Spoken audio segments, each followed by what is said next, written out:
son investigadores del Instituto de Física, pero también son de los temas más leídos de la colección. Entonces, decidimos hacer esta serie de charlas con algunos de los autores que están participando como, bueno, que son investigadores, y estaremos todos los miércoles de este mes y todo septiembre, pues con más investigadores y con divulgadoras invitadas. La idea es que se trate de un diálogo, no solamente tener al investigador y que nos cuente sobre su libro y sobre su tema de investigación, sino que haya un diálogo, una conversación y un intercambio de ideas con divulgadoras destacadas y que puedan sacar temas a los investigadores. En esta ocasión estamos contando con nuestra Gabriela Frías, que es la coordinadora de comunicación del Instituto de Ciencias Nucleares, y con el doctor Eugenio Leico, quien es el autor de este libro que se llama El Electrón Centenario. Muchas gracias y les voy a pedir un aplauso para recibirlos.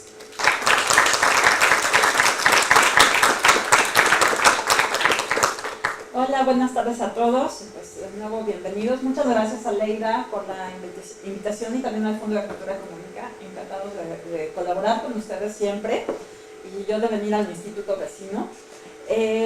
Bueno, no sé dónde quedó el libro para que Eugenio nos cuente.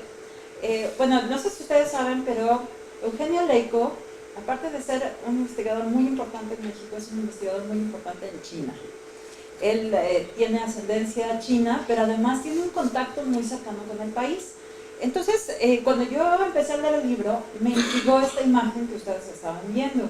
Entonces, a lo mejor podemos empezar con la versión en blanco y negro en lo que llega el libro por acá, no sé dónde quedó.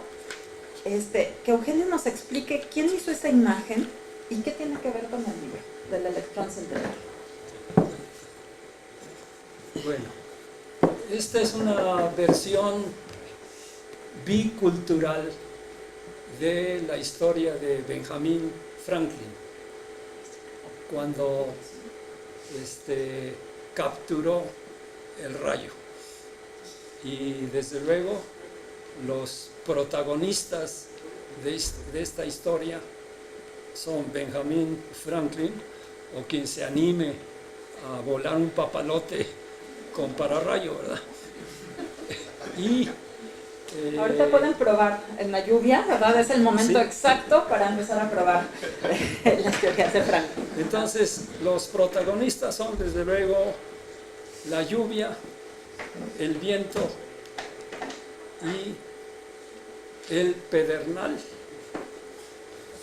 que en México son Tlaloc, Ejecatl y Teotepatl. Pero en chino son la lluvia, Yu, el viento, Feng, y el rayo, Lei. Pero además, Franklin dice: asegúrense de poner su papalote a tierra. Y entonces hay una cuarta deidad involucrada, que en español es Zipacli, y que es anfibio. En el agua es el pez, pero en la tierra es el cocodrilo, que en el laboratorio es lo que utilizan para aterrizar sus equipos. Esa es parte de la historia de como la ven, muestra portada. Un sincretismo muy interesante entre dos culturas que además está reflejando algo que pasó en una tercera cultura. ¿No? ¿Podemos ver la primera diapositiva, por favor? Ok. Bueno, Eugenio hace, en este libro, básicamente nos cuenta la historia del electrón. Muchos de nosotros ya crecimos con la idea del electrón, y como, bueno, pues ya sabemos que hay electrones, ¿no? Es una de las partículas elementales más importantes. Sabemos que está presente en todo el universo, en todas las cosas que nos rodean, junto con los quarks arriba y los quarks abajo, que son las otras partículas elementales. Y entonces, una de las preguntas interesantes en la historia de la ciencia es cuando, muchas gracias, el momento en que alguien descubrió algo que ahora nos parece muy natural, pero que en algún momento no lo era. Tenemos antecedentes interesantes que narra Eugenio en su libro. Por ejemplo, no sé si han oído ustedes la historia del descubrimiento de los rayos X, que sabemos que fue el 8 de noviembre de 1895, en el que Wilhelm Röntgen estaba experimentando, ¿no es cierto?, con la mano de su esposa. Si ven, ahí está el anillo de matrimonio. Entonces estaba experimentando con rayos X, y entonces esta fue la primera placa que obtuvieron de la mano de los huesos de la esposa y su anillo. Por otro lado, sabemos que Henry Becquerel descubrió la radiactividad el 1 de marzo de 1896, y después él compartió el premio Nobel con Marie Curie. Ella fue la que le puso el nombre de radiactividad, si no me equivoco, y tenemos muy claras esas fechas, pero no es tan claro exactamente cuándo se descubrió el electrón. Podemos ver la siguiente. Pues con esta, ¿verdad? Sí, ya. Cuéntanos, Eugenio, lo que cuentas al principio de tu libro. ¿Cuándo se descubrió el electrón y por qué hay 3 personajes y no uno en esta diapositiva? ¿Quiénes son y qué hicieron? Muy bien. Ya mencioné a Franklin y no voy a entrar en detalles, pero entre otras cosas trató de rostizar un pavo para la festividad de Thanksgiving, el Día de Acción de Gracias, y desde luego tuvo pavo carbonizado. Voy a regresar a él. Fíjense que es 1747 y aquí el está. 47 es importante. Joseph John Thomson, en 1897. Ah, es 97. Sí, perdón. porque ese es el centenario precisamente 97, sí. del descubrimiento de lo que él llamó el corpúsculo. Para conectar con la anterior, de manera consecutiva, en 1895, Röntgen descubrió un tipo de radiación con el que le pudo sacar los huesos a su esposa. Y luego el rey también quiso que le sacara su radiografía. Ya todos querían el selfie, ¿no? Con los rayos X. Y como consecuencia de ese descubrimiento, Becquerel descubrió la radioactividad. Y para 1800, eso fue en 1896, en París, en febrero, cuando hace mucho frío y lluvia, la familia de Becquerel era experta en fluorescencia y fosforescencia. Y entonces Becquerel pensó, a lo mejor esto de los rayos X tiene que ver con el fenómeno que su abuelo y su papá habían investigado, y él también seguía investigando.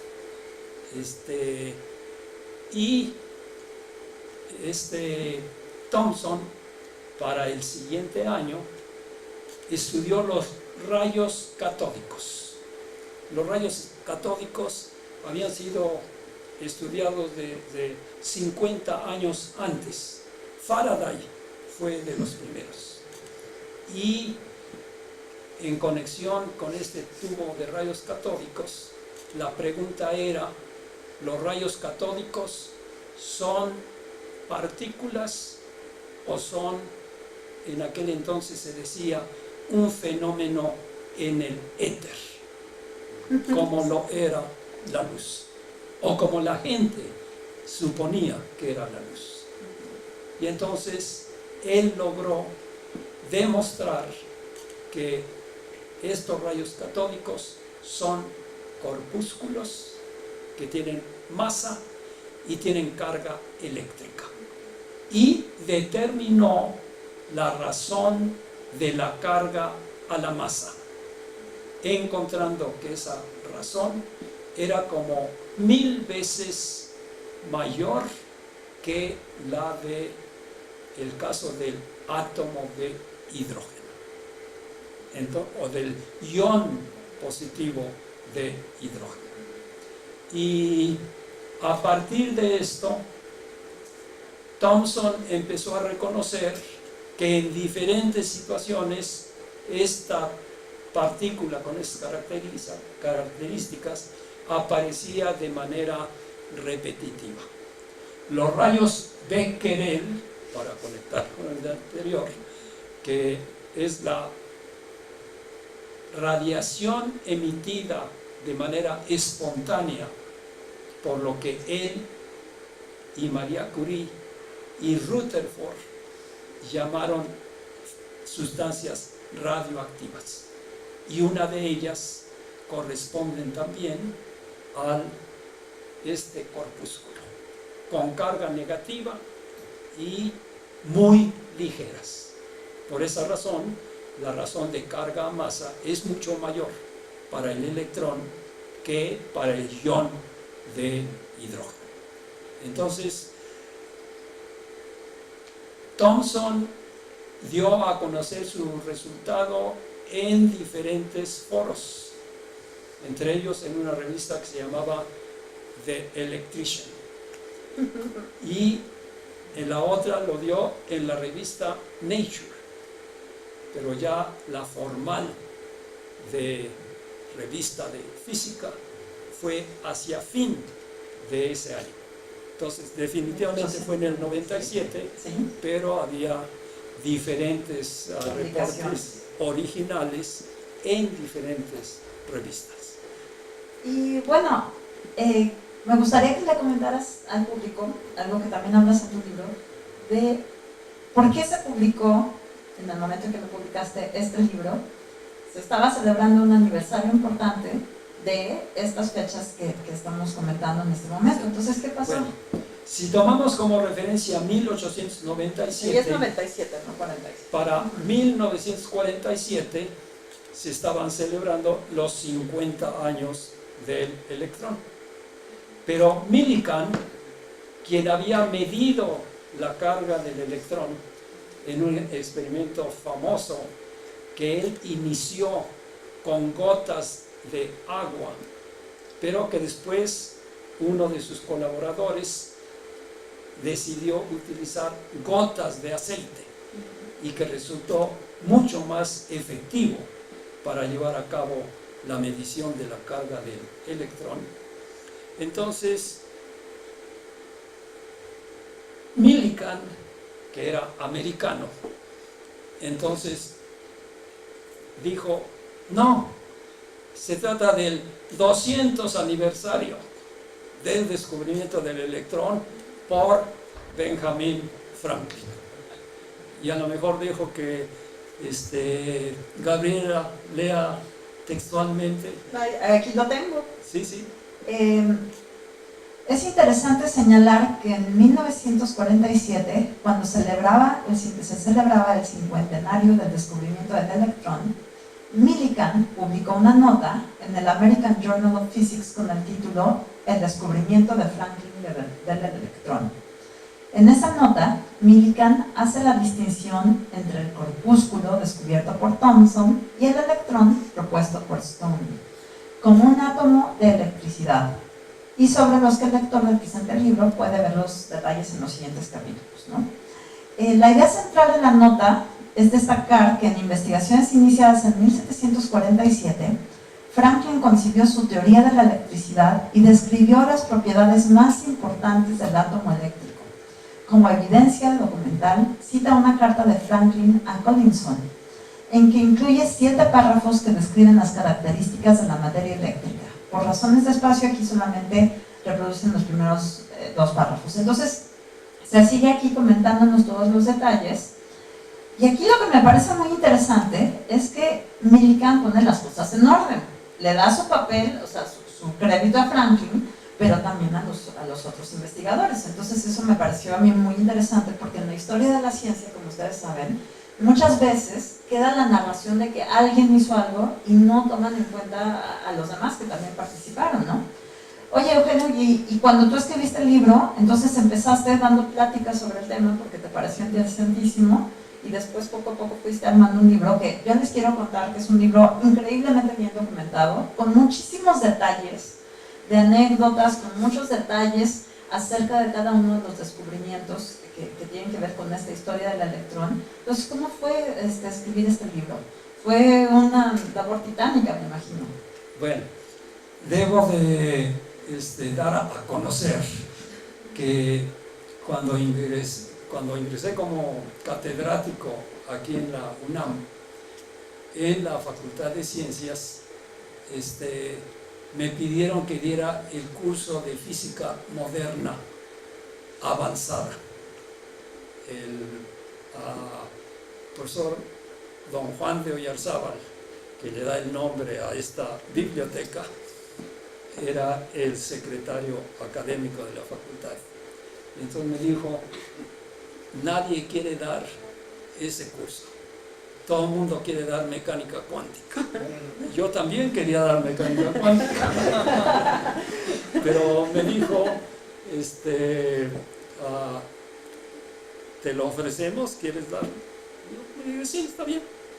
Porque al final de cuentas el curso de física moderna era estructura de la materia al nivel atómico, molecular, de estado sólido, nuclear y de partículas elementales. Entonces dije, está bien, lo voy a dar. Pero como el adjetivo era moderna, entonces a través de los años y de las décadas, pues dije, me tengo que mantener actualizado, si no, no va a ser moderna. Okay. Y entonces con eso, cuando llegó este fin de milenio, ¿verdad? No solamente de siglo, sino fin de milenio, entonces dije, la física moderna empezó con Röntgen y Becquerel y Thomson. Y entonces empezamos a tener celebraciones de estos centenarios sucesivos. Y entonces yo también dije, pues yo quiero escribir un libro sobre el electrón centenario. Y ya en algunos años va a ser el electrón bicentenario, ¿no? Ya tendremos que tener más versiones del libro. Hay varios momentos interesantes en el libro, de anécdotas que describen muy bien cómo funciona la ciencia. Y estas anécdotas tienen que ver con la colaboración entre varios científicos y cómo fueron encontrando algunos elementos importantes del electrón.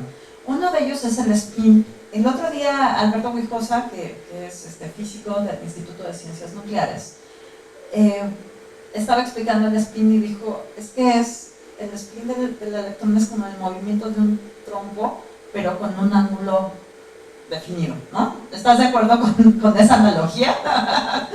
Todo esto tiene nombres técnicos. Pues yo soy matemática, no me sé muy bien los nombres técnicos. El trompo gira, pero también precesa. El giro es alrededor de su propio eje, pero su eje puede girar, en este caso, bajo la acción vertical de la fuerza gravitacional. En el caso del spin del electrón, fueron los físicos holandeses Uhlenbeck y Goudsmit,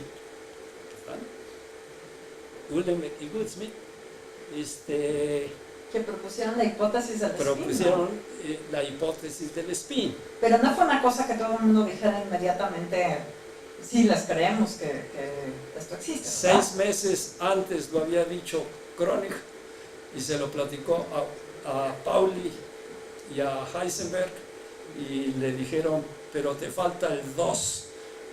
Y entonces, como eran Pauli y era sobre todo Pauli, entonces Kronig ya no hizo nada. Pero cuando supo lo que hicieron ellos, dijo, en el futuro no voy a hacerle caso a nadie. Pero sí quiero aprovechar, porque de la misma manera que el electrón fue descubierto experimentalmente por Thomson, otros holandeses, Zeeman y Lorentz. Lorentz era ya el experto en la teoría de los electrones antes de que descubrieran esta partícula que se describe en el libro. Pero era desde luego un trabajo en el que trataba de explicar las propiedades de conducción de los metales. Entonces, ahí, para que quede completa la historia, también están sí. ellos detrás. Ahora, de estos. Zeeman era un físico atómico experimental que tuvo éxito en un experimento que trató Faraday 40 años antes. La ventaja que tuvo Zeeman es que existían ya imanes con campos mucho más intensos que los que había utilizado Faraday, y por otra parte las técnicas espectroscópicas, especialmente la resolución de los sistemas de análisis espectroscópico, también habían mejorado. Faraday quería ver si un átomo bajo la acción de un campo magnético cambiaba sus propiedades espectroscópicas. Y Zeeman entonces tuvo la oportunidad de hacer eso, y entonces encontró desdoblamientos y ellos estaban en el mismo lugar, y entonces fue a la oficina de Lorentz y le dijo: aquí están mis experimentos, con tu teoría lo puedes explicar o no. Y Lorentz lo pudo explicar parcialmente, en lo que se vino a llamar el efecto Zeeman normal, en el que cada línea espectroscópica se divide en 3 o 5 o 7 en un número non de componentes. Pero había algunas que se desdoblan en 2, como el famoso doblete amarillo del sodio, que fue descubierto por Fraunhofer desde los 1820. Y entonces a ese efecto se le llamó efecto Zeeman anómalo. Y entonces era entender este efecto Zeeman anómalo, por lo cual Uhlenbeck y Goudsmit se dieron cuenta que si una línea era doble, entonces es una cosa muy sencilla. Bohr, ¿qué pasó en esa gira? Aquí está muy bien la presencia de Bohr, porque Bohr, cuando inventó su modelo del núcleo atómico, hizo la selección de lo que llamó las órbitas estacionarias, básicamente imponiendo la condición de que el momento angular orbital fuera un múltiplo entero de la constante de Planck. Y ese diferente número de líneas corresponde a las diferentes a la condición de que las proyecciones del momento angular orbital sean enteras. Y si se tuviera un momento angular de 1, las proyecciones posibles son 1, 0 y menos 1. Y se tendrían precisamente 3 orientaciones posibles. Y eso es lo que daría la multiplicidad de las líneas espectrales bajo la acción del campo magnético. Pero Goudsmit era el experto en física atómica. Uhlenbeck había llegado con Ehrenfest para trabajar, y entonces Uhlenbeck le dijo: pégatele a Goudsmit y a ver qué problemas tiene él en el análisis de los espectros atómicos. Y desde luego, el problema del efecto Zeeman anómalo, dijeron, yo necesito un momento angular como el orbital, en el que la multiplicidad es 2L más 1, que siempre va a ser null. Pero si lo quieren par, con 2 nada más, pues voy a poner 2S más 1 igual a 2. Y si ustedes despegan de ahí, 2 menos 1 es 1, y el 2 nos da una S de 1 medio. Oye, Eugenio, y aquí en esta gira de Bohr, todo el mundo le preguntaba si creía que era cierto que el electrón tenía un spin, ¿no es cierto? Sí. Y entonces lo iban parando en el camino y decían, ¿tú qué crees? Y él decía, creo que es muy interesante, pero no daba su brazo a torcer, ¿verdad? Bueno, déjame llenar algunos huequitos.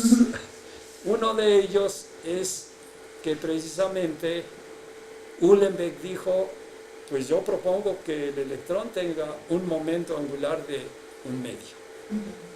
Pero entonces habría que distinguir, como en el caso de la Tierra, que la Tierra tiene un movimiento orbital alrededor del Sol. Pero la Tierra tiene su propio eje de giro. Y los periodos son muy diferentes.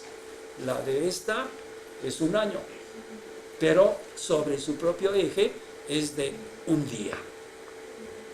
La hipótesis de Uhlenbeck y Goudsmit la llamaron la hipótesis del electrón que gira y se orienta.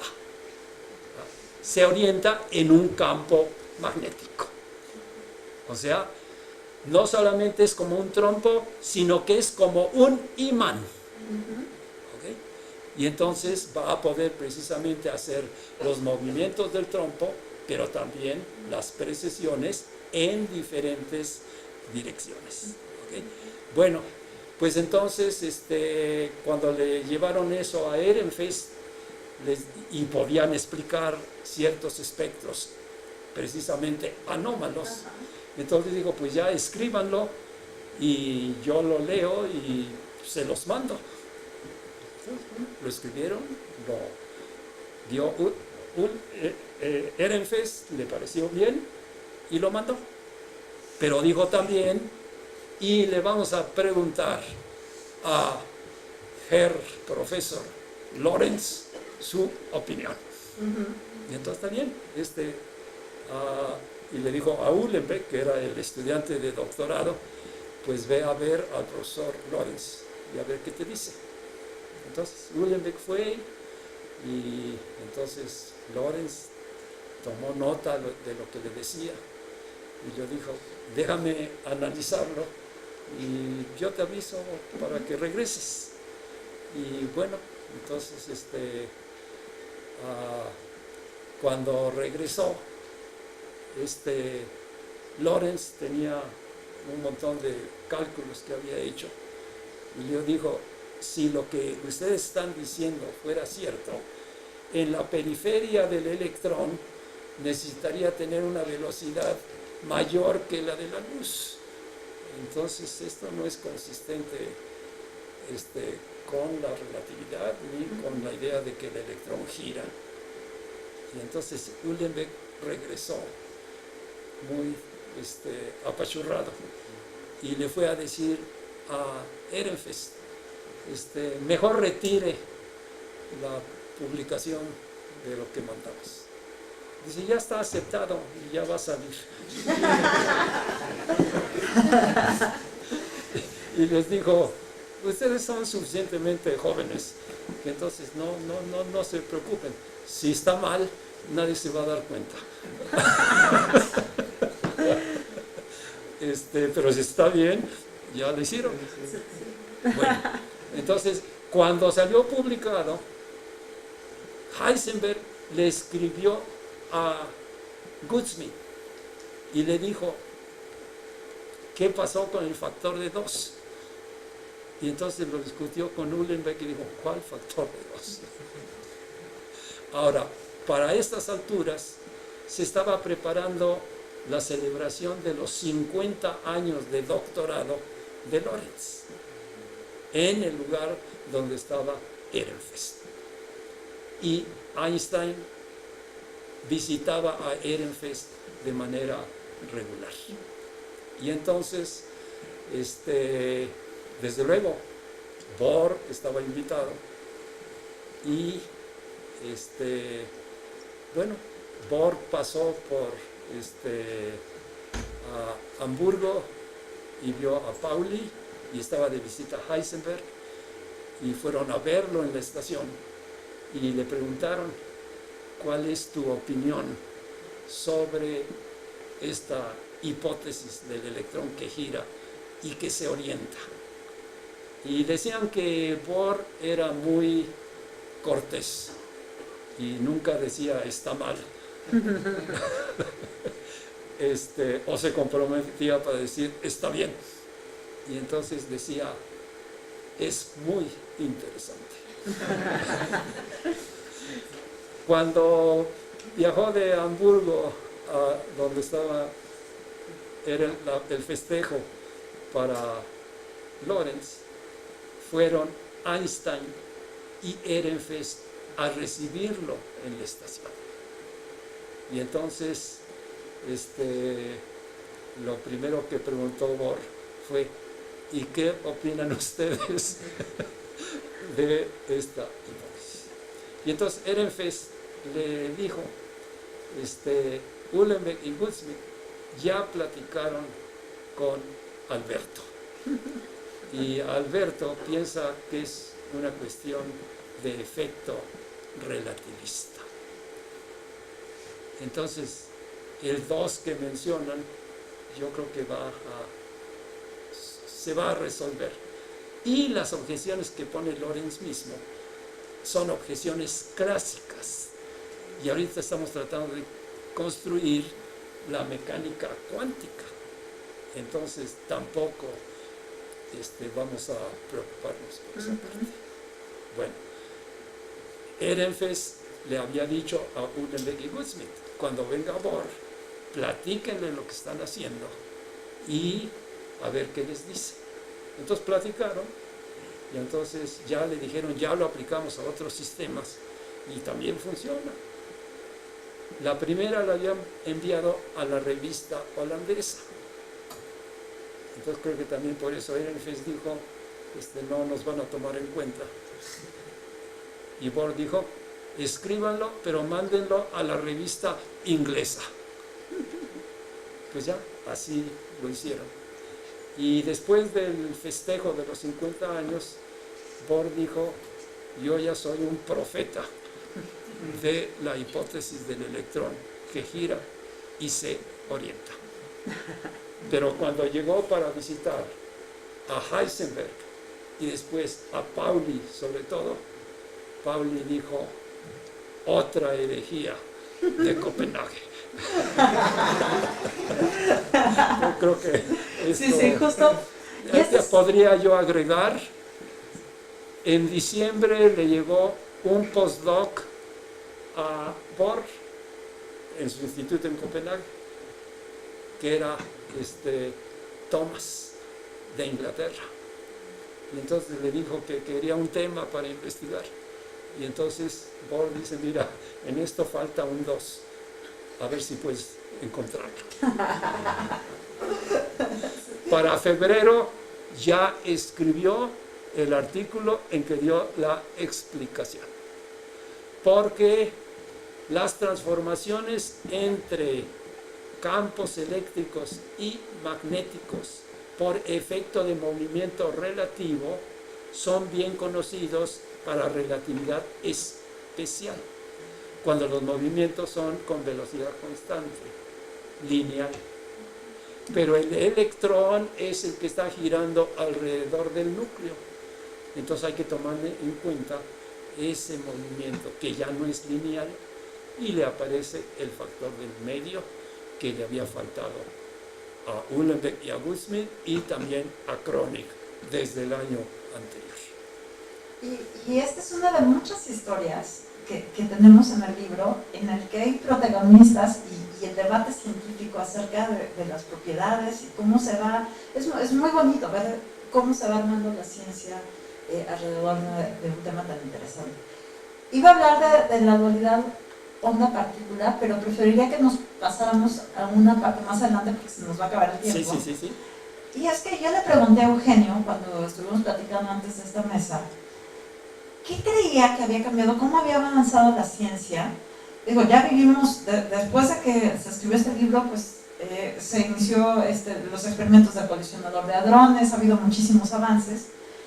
¿Qué avances interesantes ha habido en este tema? Y él me habló de unos experimentos increíbles acerca de enredamiento de fotones. Que un amigo mío querido dice, es como si son dos amantes que se encuentran y luego los separan y están sufriendo uno por el otro.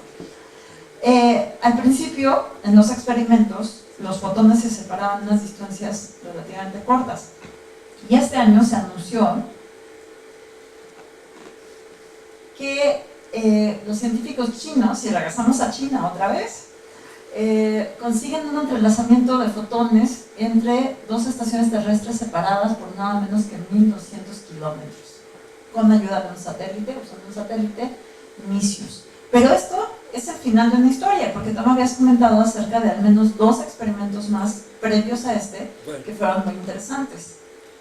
¿Cuánto tiempo nos queda? Ya casi nada. Es que con estas pláticas interesantes se nos va rápido el tiempo. Tenemos como 5 o 10 minutos y luego le vamos a dar Voy a decir 2 cosas muy breves con respecto a de Broglie. De Broglie se planteó qué significa la hipótesis de Bohr sobre la manera en que seleccionó las órbitas estacionarias. Y ya lo dije, es MVR, que es el momento angular orbital, es un múltiplo entero de la constante de Planck entre 2pi. Esa es su hipótesis. Y vamos a cambiar los términos de esta igualdad. El 2pi lo voy a pasar del otro lado, multiplicado por la R, porque eso no es más que la circunferencia de la órbita, ¿verdad? Y del otro lado vamos a pasar la MV abajito, H entre MV. Pero MV, ¿qué cosa es? Cantidad de movimiento. Entonces, dice de Broglie, 2pi r es la longitud del círculo y esta debe ser un múltiplo entero de una longitud de onda. Y es de ahí donde se le ocurrió decir, yo le voy a asociar una onda al electrón y a la materia en general, porque esa misma relación opera en el caso de la luz también. Entonces, la mecánica cuántica se vino ya a formular. El trabajo de Broglie es hacia el 22, pero para el 25 y especialmente el 26, Schrödinger propone la formulación ondulatoria de la mecánica cuántica con una ecuación. Y la serie de 6 artículos que publicó Schrödinger en el 26 las llamó, lo voy a decir en alemán, Quantisierung als Eigenwerteproblem, que traducido al español es cuantización como un problema de eigenvalores. Desde luego la cuantización se manifestaba, a mí me gusta decirle a mis alumnos, las pirámides de México están cuantizadas, los escalones están cuantizados, la rampa para que lleven esa no está cuantizada, es continua. Bueno, en el 25-26 se formula la Neue Quantenmechanik por Heisenberg, y en términos de unos objetos matemáticos que Born le dijo, esas son matrices, y invitó a un matemático, Jordan, que trabajaba en matrices, y entonces publicaron un artículo de Einmann, que era Heisenberg, y luego Zweimann con Born y Jordan, y luego el artículo con Dreimann, que era de Heisenberg, Born y Jordan. Y de ahí Born, estudiando problemas de colisiones, dijo, la función de onda de Schrödinger la podemos interpretar como una amplitud de probabilidad. Para el 27, en el Congreso de Solvay, el tema fue electrones y fotones. Y entonces, los que hablaron principalmente fueron los inventores de la mecánica cuántica, pero también estaba Alberto. Y a Alberto no le gustó la parte del principio de incertidumbre de Heisenberg. Y a raíz de ahí también, Bohr se había ya hecho de la idea del principio de complementariedad. Y ese fue el primer round, en que ya se plantea la interpretación de la mecánica cuántica. Einstein la pone en duda.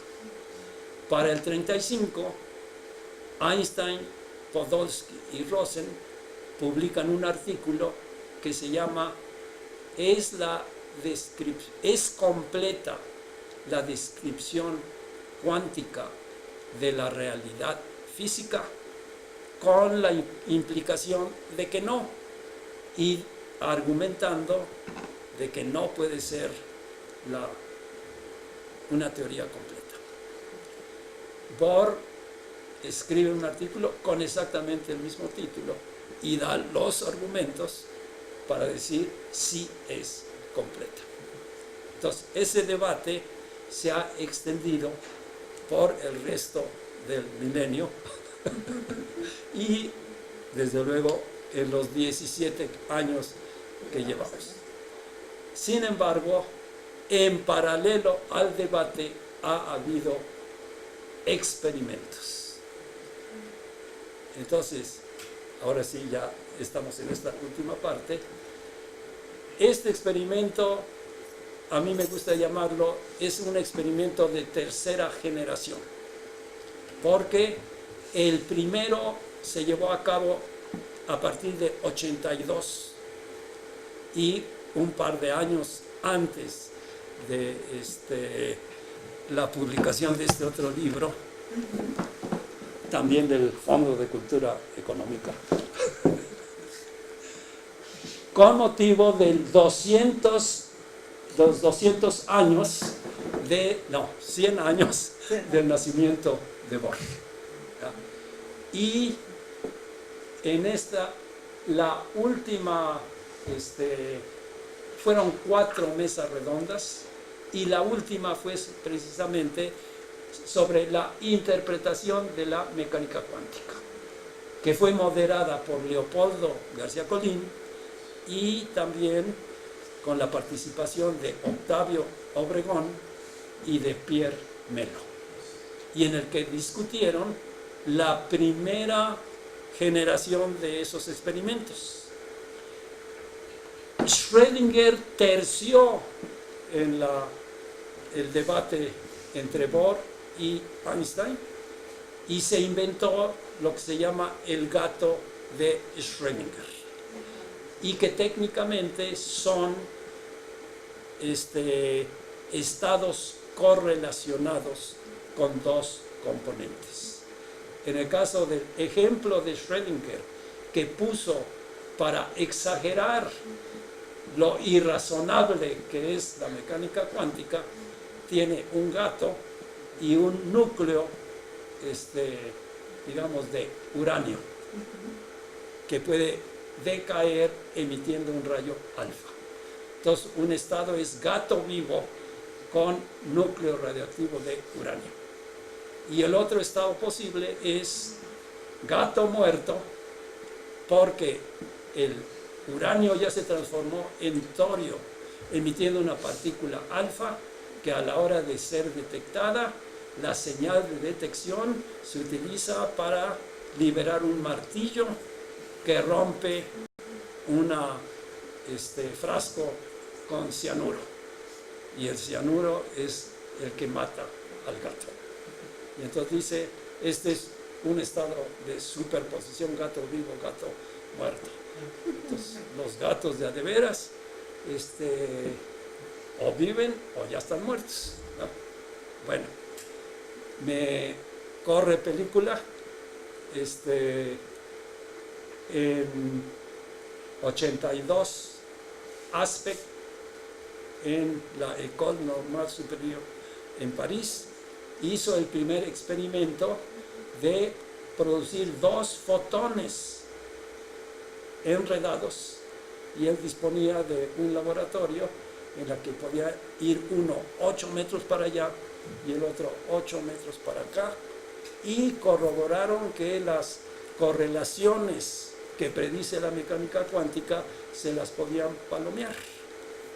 Este experimento fue motivado por el trabajo de John Bell desde los 60s, en los que dijo, ¿qué tal si hay una teoría más fundamental con lo que Einstein había llamado variables escondidas? Y además con el calificativo de locales. Y entonces Bell llegó a plantear una serie de desigualdades para este tipo de experimento. Entonces el experimento lo realizó Aspect y su equipo, y la predicción de la mecánica cuántica se la tuvieron que palomear porque coinciden, pero las desigualdades de Bell le tuvieron que poner tache. De aquí también surgió toda una serie de discusiones, pero que son una mal interpretación de lo que ocurre en el experimento. 15 años más tarde, y esa es la segunda generación de experimentos, ya se había establecido el sistema de telefónico de fibra óptica en muchos países. Desde luego, Suiza fue uno de los primeros. Y entonces Gisin y colaboradores hicieron enredamiento de fotones en su laboratorio en la Universidad de Ginebra, lo metieron al sistema de fibra óptica, mandándolos a Bellevue, y la otra mandándolo a Bernex, y comparando los resultados de mediciones en un lugar y en el otro, y una vez más, a una distancia de más de 10 kilómetros, le pudieron palomear a la mecánica cuántica y tuvieron también que tacharle a las desigualdades de Bell.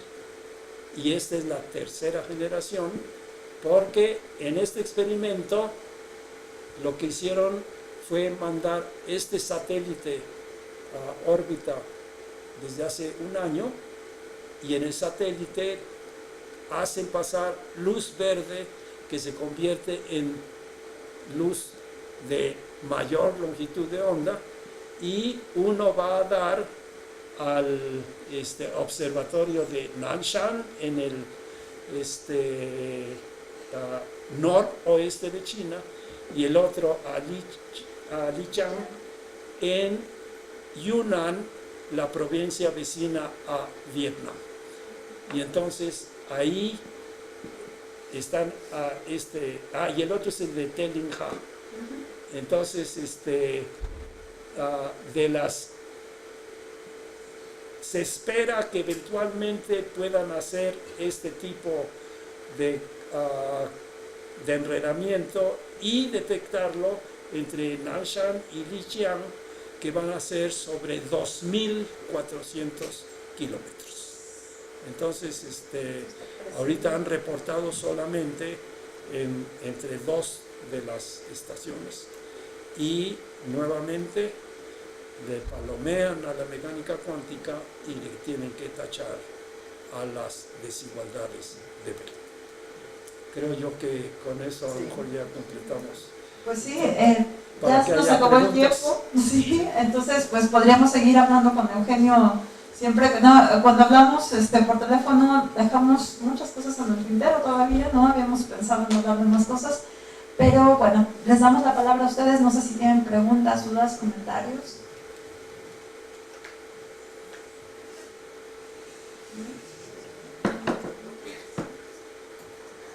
Yo tengo una pregunta si ustedes no empiezan, que no te alcanzo a hacer ahorita. Los investigadores en este instituto, en ciencias nucleares, etcétera, pues tienen como labor principal investigar, estar en su cubículo, trabajar, leer artículos, algunos con su computadora. ¿Por qué fue importante para ti escribir un libro? ¿Y por qué es importante que hables sobre estas cosas en un foro? Bueno, Yo creo que tienes una vena de maestro muy fuerte, pero... este auditorio se llama Alejandra Haidar y su busto está allá afuera. Y aquí está la representante de este Fondo de Cultura Económica. La serie que inicialmente se llamó La Ciencia para Todos, la promovió esta Alejandra. Y desde luego Alejandra nos hizo la invitación. El primer número fue el de Luis Felipe Rodríguez. El de Bohr, quiero ver qué número fue, porque esta serie de mesas redondas fue en agosto de 85, como un mes antes del gran terremoto. ¿Sí? Este fue el número 14. ¿Cuántos números tenemos ya? 205, casi 250. Sí. Y se siguen produciendo. Sí. De hecho, Entonces, algunos se van sí. en la Quinta Guadalajara, Ajá. van a hacer la presentación. Sí. Entonces, esta era de colectiva. Hay otro también de colectiva, también promovido por Leopoldo. En ocasión, esa sí fue del bicentenario de Michael Faraday. Y entonces esa también fue colectiva. Y yo ya para principios de los 90s, con motivo del a ver si el 20 aniversario del Instituto Nacional de Astrofísica, Óptica y Electrónica. Entonces me invitaron, dijeron, venos a hablar. Entonces yo dije, bueno, de astrofísica no les voy a hablar. De óptica, pues ahí hay muchos expertos en óptica. Entonces dije, y de la electrónica también, pero dije, no, yo voy a hablar sobre el electrón. Y de ahí ya me invitaron a otros lugares y ya dije, no, estoy en posibilidad de escribir algo para celebrar el centenario del electrón. Pues me parece muy interesante que lo hayas hecho y que tienes tantísimas historias interesantes que contar al respecto. Las historias han estado ahí y a nosotros como divulgadores nos toca contarlas. Volver a contarlas. Claro, sí. Por acá hay una pregunta. ¿Sí se vale? Sí. Desde su experiencia y opinión, como divulgador y científico, ¿cuál es la situación de la divulgación científica en México? La última parte. ¿Cuál es su opinión sobre la divulgación científica en México?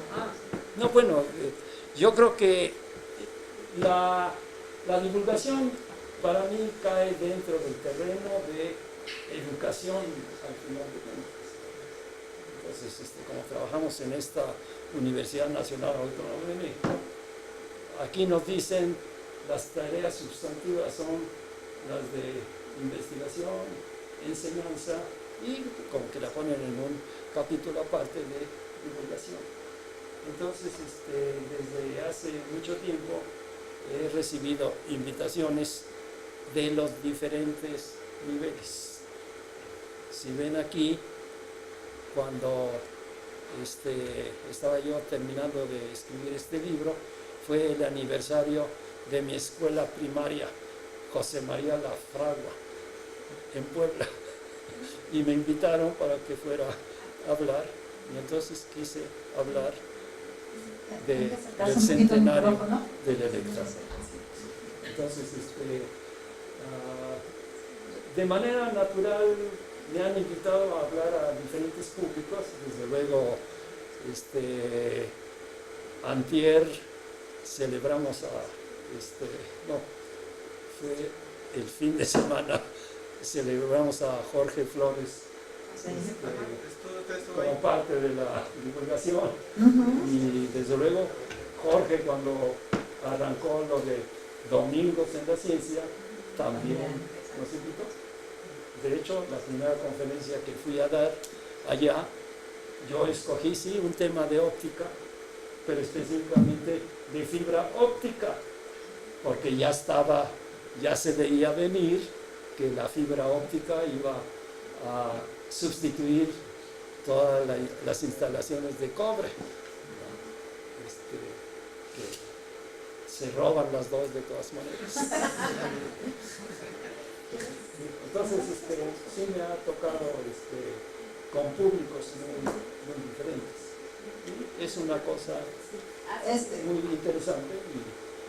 Tenemos una nueva oferta. Les voy a comentar que tenemos unos regalos, ¿verdad? Para aquellos que pregunten. No hay tantos, así que creo que ya estaban levantadas todas las manos. Había una chica por acá atrás, Brenda, y alguien más aquí, ¿no? Si quieres empezamos, sí. Tú que tienes el suéter gris. Y desde luego, si hay más preguntas, las podemos hacer fuera de programa, no hay problema. Se me hace que ya que vieron los libros, todos levantaron la mano, ¿eh? Sí. Adelante. Ya acabamos. Yo una pregunta sobre su... Acéptatelo, por favor. Sobre un poquito sobre usted. Si usted pudiera extender su libro, ¿qué es lo que... o que metería más, y desde la actualidad qué es lo que podría meter así mucho más y esperaría más adelante que pudiera anexar en un libro?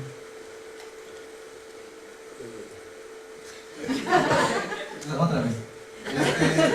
¿Qué cosas usted cree que se le escapó en su libro para que volviera a reescribir otro y se le anexara ahí? Miren, el trabajo en esta universidad es, yo diría, dinámico, no es estático.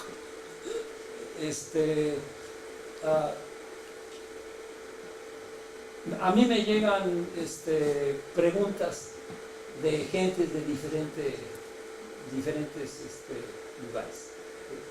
Entonces, las actividades que van saliendo, si veo que la puedo realizar, la realizo. Entonces, por ejemplo, alguien me dijo precisamente que un alumno de la prepa quería escribir un ensayo sobre teleportación cuántica. Debo de mencionar que lo han estado anunciando como teleportación cuántica, pero no tiene nada de teleportación cuántica. Entonces, quien me escribió es maestro en una prepa. Y entonces, él me dijo, hay un alumno que quiere hacer algo sobre teleportación cuántica, pero yo no sé nada de teleportación cuántica. Entonces, si soy honesto, debía decirle, y yo tampoco. Pero desde luego sí le contesté, porque yo me metí a Google y vi lo de teleportación cuántica. Y le dije,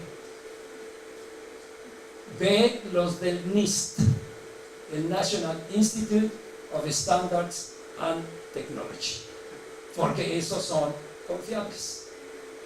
Pero hay otros que no son confiables, ¿verdad? Entonces, las actividades que van saliendo,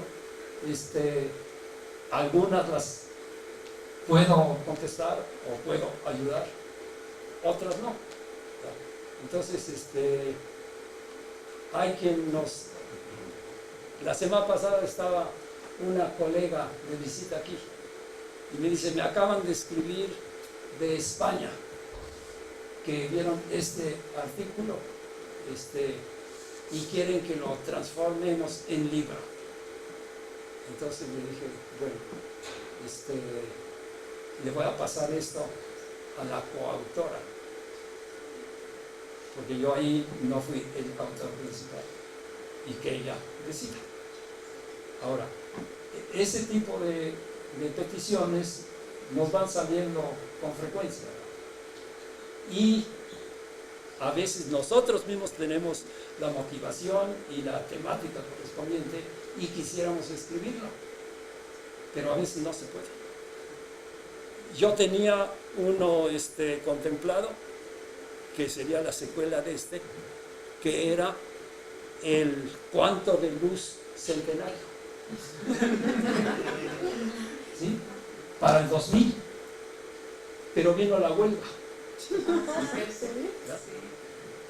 Y entonces el profesor José Blanco nos dijo a un conjunto de colegas, sería muy bueno escribir un capítulo cada quien, de acuerdo con sus intereses. De hecho, a mí me asignaron la tarea, y la tarea era dar la historia de las ciencias naturales y exactas en esta universidad. Y entonces ahí eso era de más urgencia en ese momento. Y ya no saqué el cuanto de luz centenario a tiempo. ¿Le damos un libro? A ver, ¿tú crees que se lo merece? Sí. ¿Quién seguía? Pero puedo también hacer propaganda, porque este libro fue publicado por el Fondo de Cultura Económica y es el que se llama La Universidad, y no sé si se acuerda del resto, pero era básicamente sobre la problemática que enfrentó la universidad en 1999 a 2000. Aquí tenemos otra pregunta. Igual es una pregunta como más personal hacia ¿qué fue lo que lo inspiró o motivó hacia inclinarse más como a la física que alguna otra rama, digamos, de la ciencia? Porque bueno, siempre me da curiosidad, de hecho lo pregunté en la conferencia pasada, de que pasaba tú mismo, y pues me gustaría saber qué idea o qué, sí, pues sí, qué motivación tuvo para seguir por ahí. ¿Me podrías repetirlo tú? Pues un poco, ¿cuál es su motivación para ser científico, no? Físico, para sobre vocación todo. de... No, bueno, yo creo que... ¿De dónde vienes? De prepa, sí. Ok. Mira, yo creo que cada quien tiene que saber lo que le gusta y lo que no le gusta. Eso es muy importante, ¿no? Entonces, yo sé que en la actualidad hay muchísimas ramas, mucho más que cuando yo estudié. Cuando yo estudié, yo sabía las que no quería hacer. ¿Cuáles eran? Cuéntanos. Sí, te puedo contar. Cuando terminamos la primaria, teníamos una tarea, que era platiquen con sus papás y decidan qué cosa es lo que van a estudiar. Entonces fui y le platiqué a mi papá. Y entonces me dijo, mira, yo creo que podrías estudiar la carrera de contador. Y escribí, quiero ser contador. Pero después ya, cuando estudié la secundaria y la preparatoria, pues ya pensé, no, realmente no quiero ser contador. Y especialmente ya cuando estudié la preparatoria, entonces a mí siempre me gustaron las matemáticas y también la física y la química y la biología. Pero también yo sabía que yo no quería ser médico, ni tampoco quería ser abogado, ingeniero a lo mejor. Y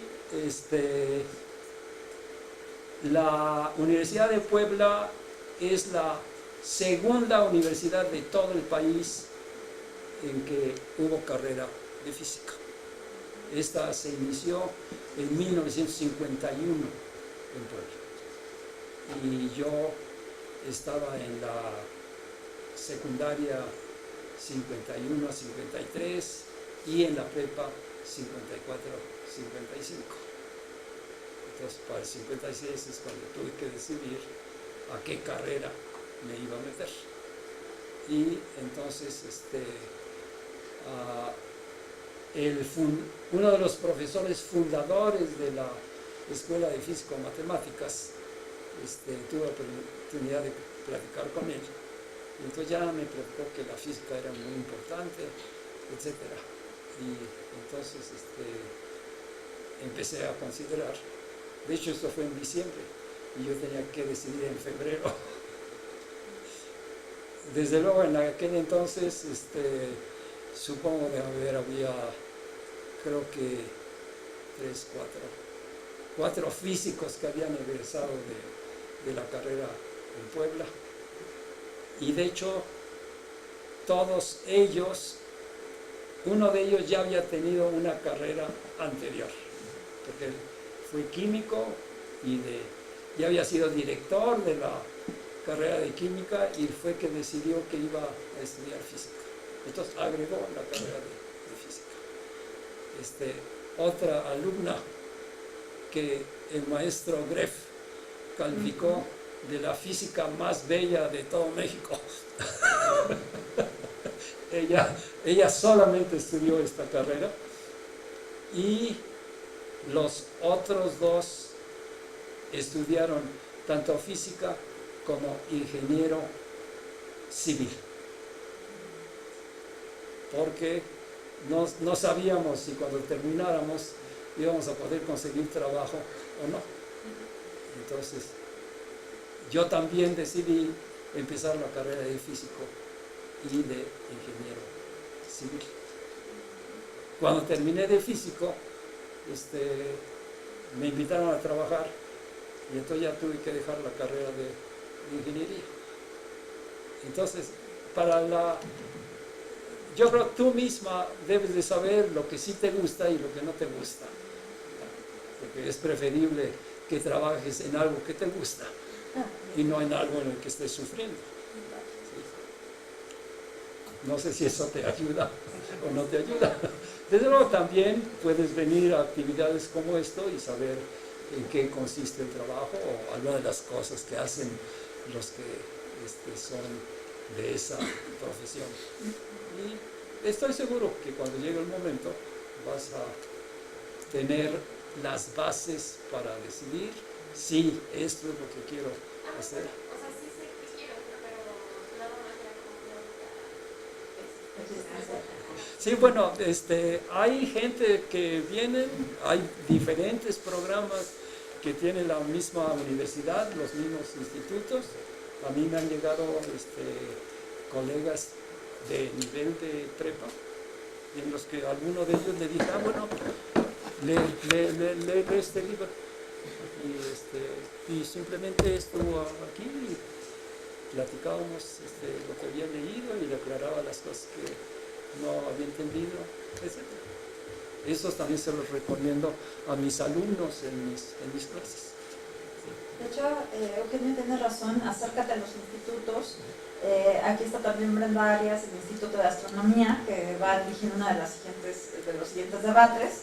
Yo estoy en Ciencias Nucleares, pues estamos aquí en Física. Los tres institutos, o sea, hay muchos institutos que tienen una oferta de divulgación y una oferta, digamos, de cultura científica muy importante, pero estos tres en particular tienen muchísimas actividades, entonces yo te recomiendo mucho que te acerques y que te acerques a los profesores que tienen, o sea, que están en disposición para platicar contigo. Bren, ¿tienes una pregunta? Sí, perdón, voy a usar el micrófono. Tengo una pregunta como física. Este entrelazamiento se puede dar entre otro tipo de partículas, o sea, no solo los fotones. Sí. ¿Y qué es este checklist? ¿Qué es lo que evalúan? ¿Qué parámetros son los que miden para definir si sí se logró el entrelazamiento de los fotones? Gracias. Ok. Se da en fotones y se da entre sistemas de materia de diferentes formas. En el caso de los fotones, y especialmente cuando se quiere poner a prueba algunos de los puntos que han estado en debate, los fotones son mucho más fáciles de producir y también de controlar. Todo mundo está familiarizado con la electrónica, ¿verdad? La electrónica fue la rama que dominó el siglo XX, pero desde fines de los 80s para acá, la fotónica es una disciplina por sí misma. Y también no es solamente una ciencia, sino que tiene toda la parte de ingeniería, con todo lo que implica en términos de aplicaciones. Podríamos señalar en términos un poco más generales, por cada tipo de ciencia que se desarrolla y se entiende suficientemente, eventualmente se tiene la ingeniería correspondiente. ¿Sí? Y eso simplemente hacemos un recorrido y se tiene eso. Los fotones tienen una gran ventaja con respecto a los electrones. Aunque dije que el electrón es muy ligero, es ligero comparado contra los átomos, pero tiene inercia. Entonces, los dispositivos electrónicos, en términos de electrones, como que ya han llegado a su límite. Pero con la luz se tiene la gran ventaja de que no tienen inercia. Bueno, los colegas que hacen gravitación saben que sí, que sí se desvían. Tuvimos el eclipse apenas el lunes, ¿no? Bueno, pues entonces, sí, definitivamente. Debo decir otra cosa también. La mecánica cuántica se formuló a partir de tratar de entender los fenómenos atómicos, o simplemente de la interacción de fotones y electrones, como en el efecto Compton. Y, desde luego, en todos esos experimentos, las propiedades de las dos componentes en juego, sus propiedades no son independientes, están correlacionadas. En conexión precisamente de que la gente aceptara definitivamente el carácter corpuscular de la radiación electromagnética, fue precisamente el efecto Compton. Pero fue hasta que Geiger y Botte llevaron a cabo mediciones de coincidencia del electrón que recula y el fotón dispersado. Bohr pensaba que a nivel microscópico la conservación de energía y de cantidad de movimiento no se daba, sino que la conservación era a un nivel macroscópico y en promedio. Pero Pauli dijo, si no la tienes a nivel microscópico, entonces no vamos a poder hacer nada. Entonces, experimentos de coincidencia se han hecho en física atómica, en física molecular, en física nuclear, en física de partículas elementales.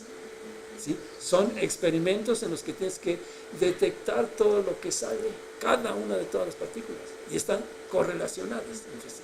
De otra manera no se puede decir, efectivamente es el Higgs y tiene tal momento angular y tiene tal paridad o lo que le toque. ¿Sí? Entonces, los que hemos practicado la mecánica cuántica en cada una de las ramas de la física microscópica, sabemos que estas reglas o principios que se incorporaron en la mecánica cuántica sí funcionan. De otra manera, todo lo que tenemos de las áreas que he mencionado no se habrían podido desarrollar. Entonces,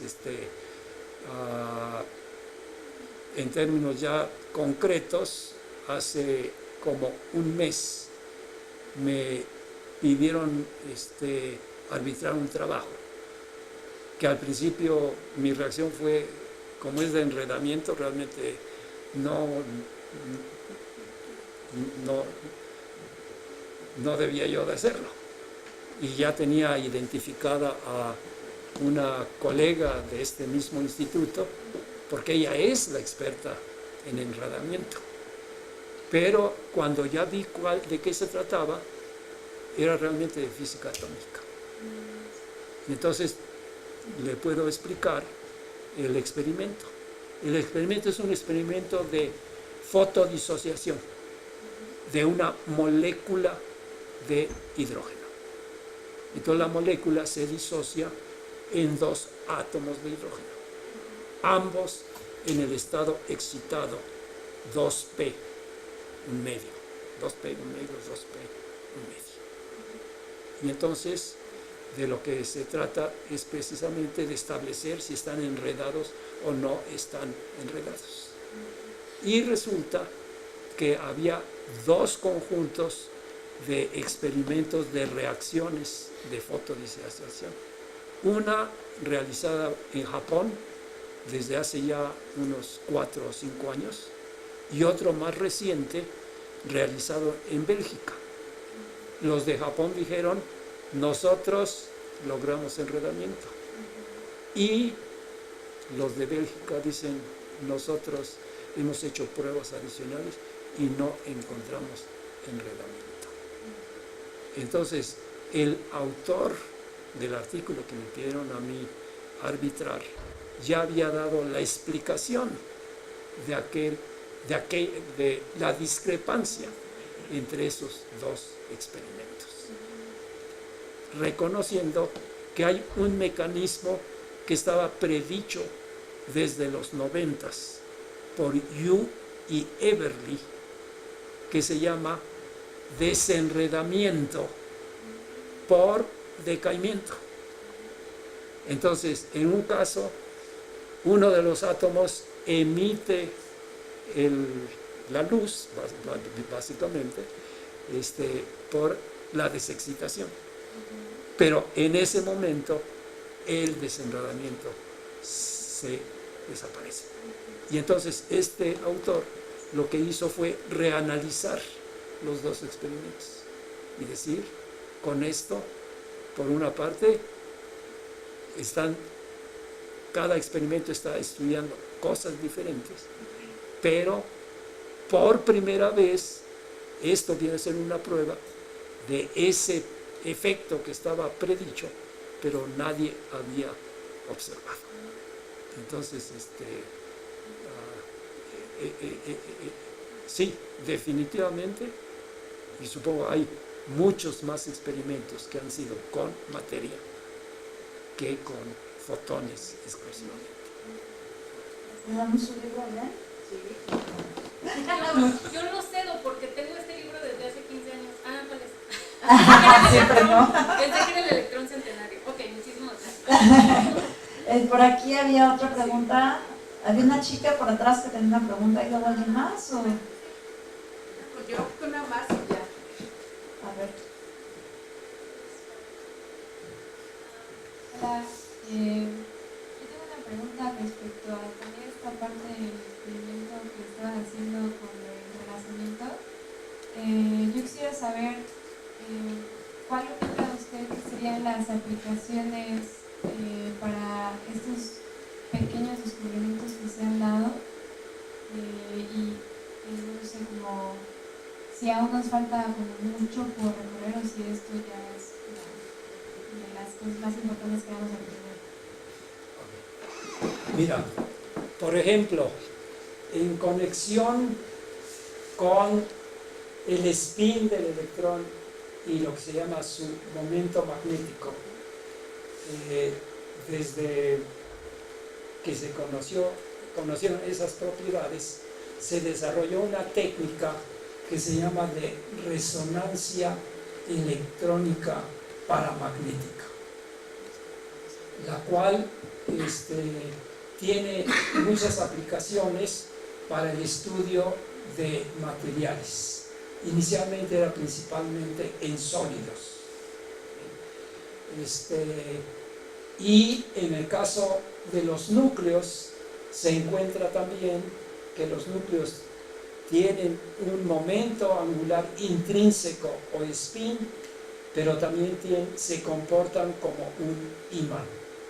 Y eso se llama resonancia nuclear magnética.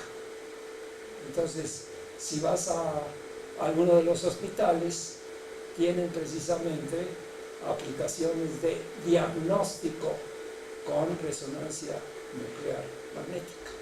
Entonces, cosas que se desarrollaron para la física misma, no lo mencionamos explícitamente, pero la sala de parto del electrón fue el tubo de rayos catódicos. El tubo de rayos catódicos se transformó en el aparato para televisión. Y desde luego ahora esos ya no se utilizan porque hay otros métodos, muchos de ellos con luz es mejor, ¿verdad? Entonces cuando vas al supermercado, pues la gente ya no necesita saber sumar, porque le hacen así y ya saben, y ya te puentearon completamente lo que aparece ahí en la caja. ¿Sí? Entonces, en términos de aplicaciones, son múltiples las aplicaciones. Ahora, como sí hay una diferencia entre los que tienen el interés de las aplicaciones y también las ganancias económicas respectivas de lo que motiva a mucha de la gente en una institución como la nuestra. Lo que se quiere es precisamente los conocimientos que se van desarrollando. Eventualmente se muestra que algunos no son como la gente pensaba, ¿verdad? Y entonces sí, esta tarea de estudiar y entender y explicar no tiene fin.